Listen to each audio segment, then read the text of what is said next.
Почитувани граѓани на Република Македонија, на прагот сме на новата 2017 година. Годината што измина, секој од нас на приватен план ќе ја памети по настани кои оставиле емоција. И добра, и помалку добра. Лична и семена. Но тие чувства, какви да биле, верувам дека ве направиле сите вас посилни. На државен план, годината која изминува, ќе остане запаметена по неколку работи, од кои пред се треба да извлечеме поуки, да бидеме помудри, но и со повеќе верба, за да можеме и во иднина да носиме правилни одлуки. За мене е најбитно дека и покрај сериозните предизвици со кои се соочуваше нашата земја, економските политики кои ги спроведуваше владата дадоа резултати. Можеби не во онаа мера во која посакувавме и очекувавме, но дека резултати има, тоа никој не би можел да го спори. Невработеноста продолжи да се намалува и достигна ниво од 23,4%, кое е се уште високо и треба да работиме да се намалува. Но тоа представува успех кој е резултат на 10 годишни политики и на многу вложен труд.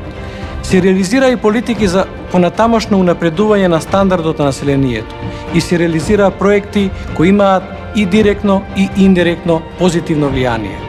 Тоа ни дава поука и дека во следниот период, без разлика на се, како политичари, секогаш треба да бидеме фокусирани пред се на економијата и таа да е секогаш наш приоритет од кој не треба да се отргне фокусот ниту во мигови на најголеми предизвици. Бидејќи раст и развој на економијата е врвна стратешка определба и врвна обврска пред народот. Кој ќе ја игнорира економијата, тој се игнорира себе си, а кој работи за економски просперитет, тој ќе има почит од народот. Во минатата година, како држава, се соочивме со мигрантската криза, која е се уште еден актуелен предизвик во светски размери.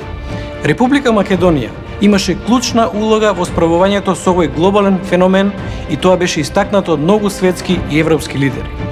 Тоа го сторивме со помош на нашите пријатели, но пред се подпирајќи се на домашните економски и кадровски ресурси.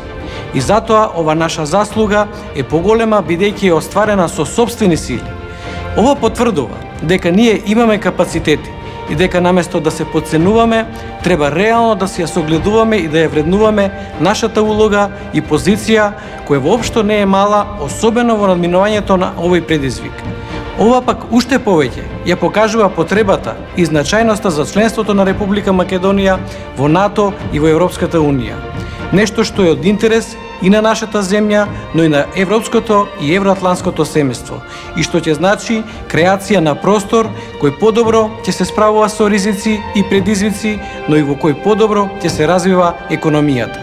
Во 2016 година реализиравме и предвремени парламентарни избори, кои беа оценети како фер и демократски од целата меѓународна заедница.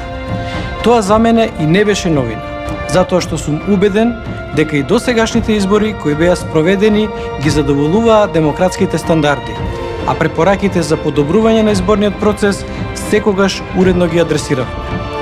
Владата за спроведување на изборите која ја предводев, иако функционираше во специфични и невообичаени околности и се соочуваше со многу проблеми во своето функционирање, сепак успеа да опстане на висината на задачата.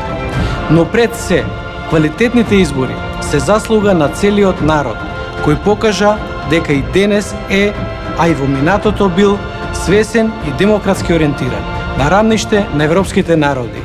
Народ кој си ја сака земјата и се грижи за неа, и на кого му се битни националните и државните интереси.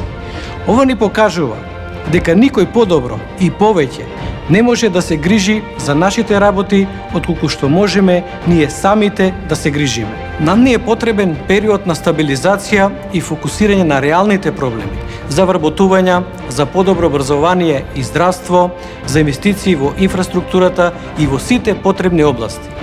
И јас сум убеден дека ние имаме сила да постигнуваме успеси. Политичката влада, која треба да биде избрана, треба да води сметка за интересот на народот и да ги решава секојдневните проблеми со кои се соочува народот, без алибија, без дефокусирања, без деструкција, туку со многу мудри одлуки, со многу труд и со многу посветен и одговорен пристап, со сопствени сили. И пред се со почитување на државните и националните интереси на Република Македонија, ваква каква што е и за која се залагале и бореле нашите предци и во која треба да живеат во заедништво нашите поколенија.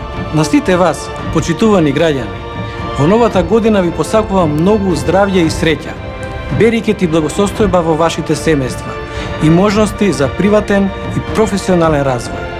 И секогаш имајте верба во вас лично, во вашето семејство, во вашите сограѓани и во нашата татковина Република Македонија. Нека ви е среќна новата 2017 година.